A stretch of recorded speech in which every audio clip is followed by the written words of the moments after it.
Hi, and welcome back to the channel, guys. We're continuing Avatar The Last Airbender. This is Book 3, Chapter 10, titled The Day of Black Sun, Part 1, The Invasion.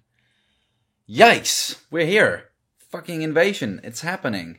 The eclipse is happening very, very soon, and as we discussed in the last episode, or after watching the last episode, they only have 8 minutes to defeat the Fire Nation and the Fire Lord. Aang, he was, struggling a lot with all of that pressure in the last one and kind of losing it as well. But it seems like he was able to at least get a good night's sleep, thanks to Katara and Sokka and Toph helping him out and making a nice bed for him and stuff. But yeah, still, is he ready? Are they ready? Can they defeat them now? Our initial thought is probably not, since we're only like halfway through this season.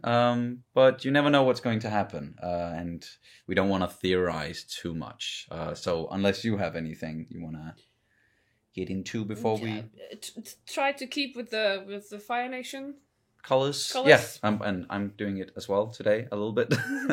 So yeah, but let's jump into it. And you can of course always check out our full length reactions where you can sync up the footage with your own copy of the episode. We also have early reactions. We are like 4 episodes ahead over on Patreon. The link is down in the description below.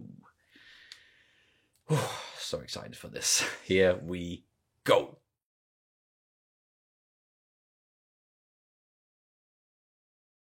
Alright, so the invasion is underway. It's going pretty well, all things considered, so far. And we've had a lot of, reunions, so to say, and seeing people and characters that we've met before, and they're coming to help now. And it's a good plan.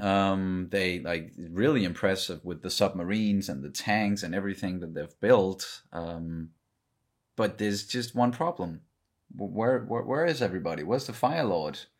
And I didn't say it out loud, but I was thinking while they were making their way through the defenses that it doesn't seem like there are that many defenses. No, that it was always almost too easy. Yeah, exactly. It's too easy. So that kind of leads us to believe that this might be a trap. And if it is, how did they know about this? Is there something we are forgetting? Like some sort of information we're forgetting? Did they learn of this in somehow, some way with the eclipse? I'm thinking they couldn't, because Sokka and Aang, they acquired that knowledge in that temple that kind of got, swallowed up with the owl and everything, or the library. I think we're supposed to not know exactly what's going on, because then we will have the exposition in the next one. I'm thinking we're gonna get that as well. That maybe the next episode it's gonna start a little bit. We're gonna go a little bit back in time and see things from the Fire Nation's perspective and them getting ready for the invasion, maybe. And then we're gonna find out like how do they know? What do they know about this invasion and the eclipse and their plans? I don't think we saw anyone with the whole with Zuko's, when we saw his scenes in this one. It didn't feel like there was anyone there. I don't know if that was because this was before it happened, or it was while, or what that was all about. Yeah, that's not that clear. Plus, in the last episode, there was this whole thing about a war meeting. What war meeting? What were they talking about in that meeting? Because we didn't see it. What we know about it is, the whole Zuko was kind of mad that he wasn't invited, and then he was invited, and he was like the perfect prince at the war meeting, but he didn't feel good about it. Maybe it was something that they discussed at that war meeting that made him tap out of it. Exactly, and that's what we're seeing now with him, because of maybe what they discussed at the war meeting, and him not feeling good about his situation is why he's doing what he's gonna do now. And we're in agreement here that he's probably gonna free Iroh, right? Or do something that's not beneficial to the Fire Nation. But we also know that Iroh is suspecting, or like That's right. He knows something's gonna happen right this afternoon. So whether it's just him having a crazy good intuition, if it's him breaking out on his own, or if it's because he has planned it with someone, or maybe Zuko. Like maybe Zuko went to him and told him what happened at that meeting and what's going to happen. Or maybe he's just kind of expecting Zuko to actually come. Yeah, that too. There's definitely he knows something is up. At least there's something's gonna happen. Yes, and I'm thinking he's gonna get out definitely. That's why he also asked that guard, or told her outright that no, go home. Go home. You do not want to be here this afternoon, because he does not want to hurt her. He doesn't want anything to happen to her because she was actually nice to him. She was the only person that was good to him. Yeah, exactly, and brought him extra rice and the good rare tea.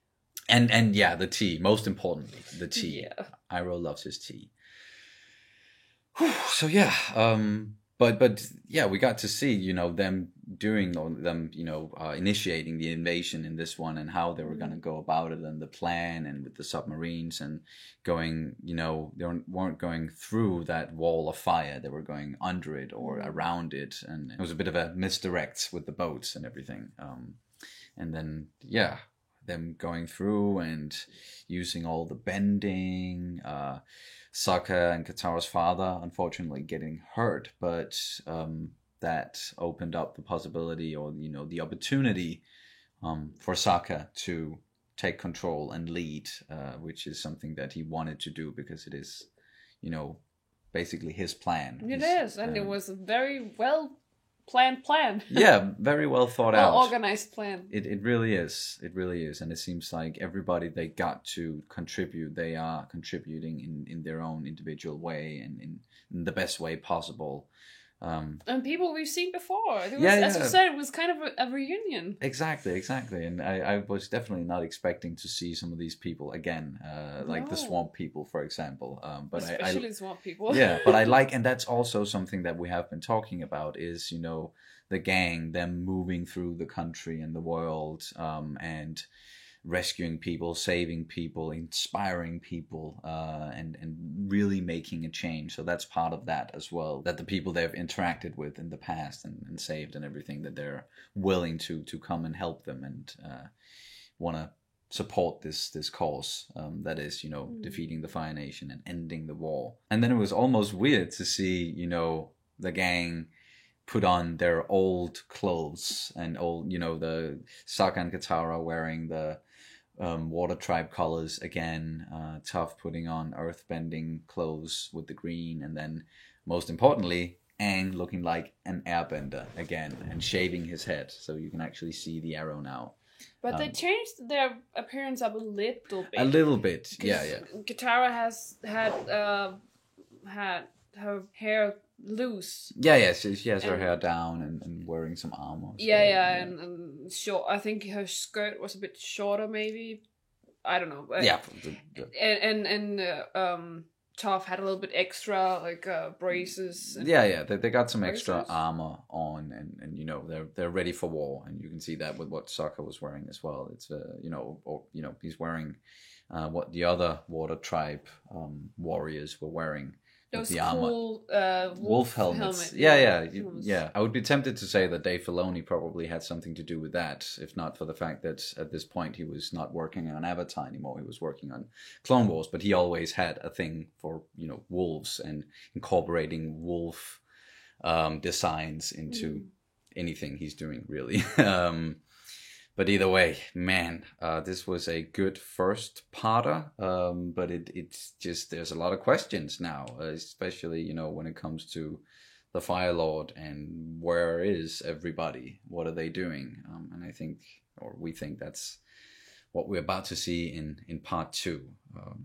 So unless you really have... Tiny thing. I always have a teeny thing. I like that little... They said goodbye to Aang and let him on his way. And first off, of course, Aang having this moment with Sokka where he was like, but you failed at explaining your plan. plan. Yeah. But that might not be your moment of truth. No, that's just public speaking. Exactly, and his father is probably very good at public speaking because he's been training it for so many years. It's like it's not something you just do. No. And yeah, so of course he was just like, don't worry, it's like your moment will come. Yeah, and it seems like it did. And of course that was the whole thing. That was what it was all about. And then of course the goodbye with Katara, where he actually kissed her. He actually did it. That was not a daydream this time around. He really did kiss her. And it did seem like a goodbye. But it's not gonna be goodbye forever. That would be, if either Katara or Aang or anyone else who's part of the gang, if anything happens to them. I hope not. No.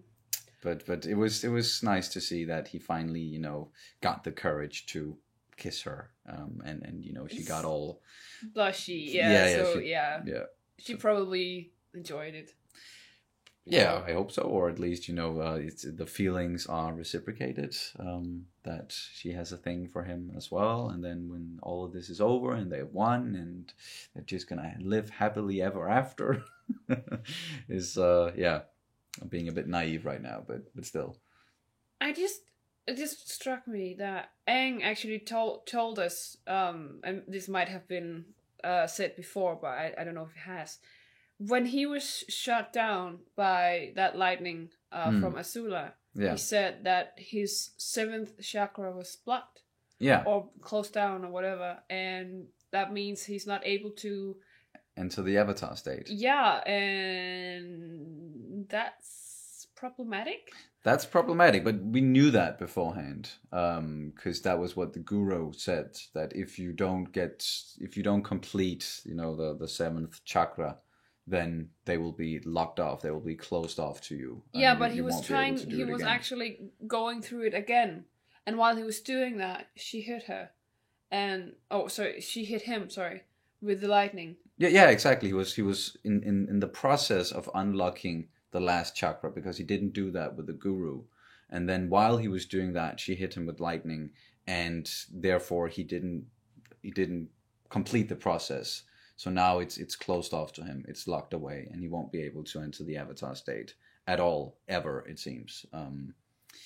Thinking maybe like he's going to be able to do it at some point, and it's going to become, instrumental in, defeating the Fire Lord. But for now, he's not able to do it, at least.